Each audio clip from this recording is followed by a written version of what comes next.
নিয়ে এলাম দারুণ স্বাদের ট্যাংরা মাছের একটা ভুনা রেসিপি। তো অনেক সময় দেখা যায় যে মানুষের মুখে রুচি থাকে না, বা জ্বর হলে মুখে কোনো কিছু ভালো লাগে না, তখন এই রেসিপিটা ট্রাই করতে পারেন, একটা বেস্ট রেজাল্ট পাবেন। এবং আশা করি মানে অনেকগুলা ভাত খেতে পারবেন। তো বিসমিল্লাহির রহমানির রহিম, welcome to my new video. তো আজকে শুরু করতে যাচ্ছি আমার ট্যাংরা মাছের রেসিপি। প্রথমে কড়াইতে তেল দিব, তারপরে হচ্ছে তেলটা একটু হালকা গরম হলে পেঁয়াজ কাঁচামরিচ দিব। আমি সবসময় পেঁয়াজ কাঁচামরিচটা রাখি, দাম যতই বাড়ুক আর কমুক দুইটা হলেও কাঁচামরিচ রাখি। কেন জানি মনে হচ্ছে যে কাঁচামরিচের আর একটা আলাদা ফ্লেভার থাকে, যেটা অ্যাড করলে অনেক ভালো লাগে। তো যাই হোক, পেঁয়াজটা আমি অত ভাজবো না, যেহেতু মাছ রান্না করব। তো এখানে আমি একটু রসুন বাটা দিয়ে দিয়েছি।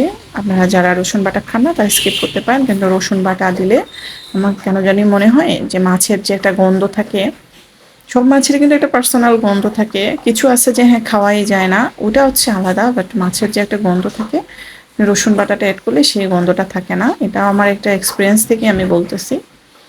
তো এখানে হলুদ গুঁড়ো মরিচ গুঁড়া দিলাম, যে যেমন ঝাল খান সে তেমনই দিতে পারেন। আমি আমার মতো করেই দিছি, যেহেতু অল্প মাছ, তাহলে আর বেশি দিলে দেখা যাবে যে ভালো লাগবে না। আর আমি আগে থেকে ব্লেন্ড করে রাখা টমেটো পেস্ট দিয়ে দিচ্ছি। এটা আমি ফ্রিজে রাখা ছিল, তো ফ্রিজ থেকে বের করে রাখছি। এটা এটাও আপনারা করতে পারেন, টেস্টটাও একদম সেম থাকবে। সেটা হচ্ছে আপনারা টমেটোটাকে হাফ সিদ্ধ করে ব্লেন্ড করে রেখে দিবেন, তাহলে আর সমস্যা হয় না। অনেকে কাঁচা রাখে, কাঁচা রাখলে দেখা যায় যে চামড়াটা কিন্তু আর গলে না, ওটা কেমন জানি আঠালো মানে গলা বেঁধে থাকে। তো এটা এটা করলে সবচেয়ে বেস্ট হয়। তো যাই হোক, আমার কষানো হয়ে গেছে।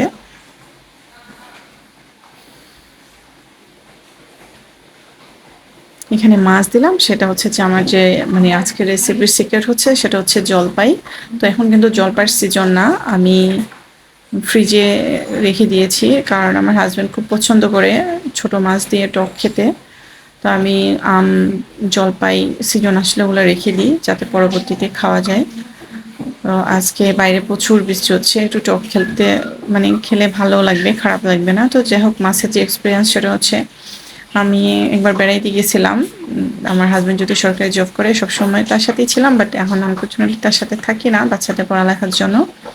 তো গেলাম, সেখানে প্রচুর মাছ মানে ধরা হতো, তো দেখা যেত আনতো। তো আমি 1 মাসের জন্য গেছি, সেখানে তো ফ্রিজ এর কোনো ব্যবস্থা ছিল না, তো মাছ কী করব। তারপর পাটাও ছিল না, ব্লেন্ডারও ছিল না। তো দেখা যেত যে হলুদ গুঁড়ো মরিচ গুঁড়ো লবণ দিয়েই ধরা একদম ফ্রেশ মাছটাই যখন খাইতাম, আমার কাছে কেমন জানি একটু গন্ধ গন্ধ লাগতো। তাই আমি বুঝতাম না, আমি বলতাম যে তোমাদের মাছগুলো কেমন জানি ভালো না, এই সেই, তোমরা কি মাছ দিলা, কি মাছ না, আমার ভালো লাগে না। পরে আমি অনেকদিন পরে কি করলাম, একজনের বাসা থেকে একটু আদা রসুন ব্লেন্ড করে নিয়ে আসলাম, নিয়ে আসা যখন রান্না করলাম, তখন তো দেখি যে আর গন্ধটা লাগতেছে না। তো তখন থেকে মনে হলো যে একটু শুধু হলুদ মরিচ গুঁড়ো দিয়ে লবণ দিয়ে রান্না করলে মাছের গন্ধটা থেকে যায়। একটু যদি আদা বাটা রসুন বাটা দেওয়া হয়, তাহলে মাছের গন্ধটা থাকে। দেখেন, আমি কিন্তু ধনিয়া পাতাও অ্যাড করছি, কষানোর পরে ঝোল দিছি, ঝোল দেওয়ার পরে ধনে পাতা অ্যাড করছি। ধনে পাতাটা ভাজতেছে, এটাও আমার ফ্রিজের, কারণ শীতকালে যে ধনে পাতাটা পাওয়া যায় ওটার ফ্লেভার এখনকার ফ্লেভারটা আলাদা।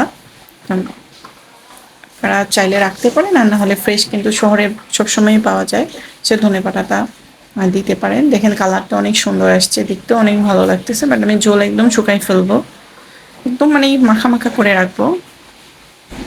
লবণ কম হয়েছে, তাই আমি একটু সামান্য লবণ অ্যাড করে দিলাম, দিয়ে রেখে দিলাম হওয়া পর্যন্ত। কারণ যেহেতু সব হয়ে গেছে, শুধু ঝোলটা শুকালে আপনার এই যে দেখেন একদম গায়ে গায়ে লেগে গেছে। বাট এটা যখন আমি চুলা অফ করে দিব, তখন কিন্তু এটা একদম আরও বসে যাবে। এই পরিমাণ ঝোল আপনারা রাখতে পারেন, থেকে বেশি রাখলে একটু পাতলা পাতলা লাগবে, তো ভালো লাগবে না। তো যাই হোক, আমার রান্না কিন্তু শেষ, আমি চুলা অফ করে দিয়েছি। দেখেন কালারটাও সুন্দর আসছে, মাছগুলোও কিন্তু মানে ঠিকঠাক আছে, জলপাইটাও দেখা যাচ্ছে। দেখেন একদম বসে গেছে। এটা আমার একদম ঠান্ডা হওয়ার পরে তো আমি সার্ভ করতেছি, আমরা এখন ভাত খাবো। তো সেটাই আপনাদেরকে দেখাচ্ছি যেভাবে রান্না করলে হয়ে যায়। তো আমার ভিডিও যদি ভালো লাগে অবশ্যই লাইক এন্ড কমেন্টস করবেন, পাশে থাকবেন নিত্য নতুন ভিডিও পাওয়ার জন্য। যারা নতুন রাঁধুনি তাদের অবশ্যই অনেক উপকারে আসবে, আর অবশ্যই ট্রাই করে দেখবেন, একটু ডিফারেন্ট টেস্টের। তো সবাই ভালো থাকবেন।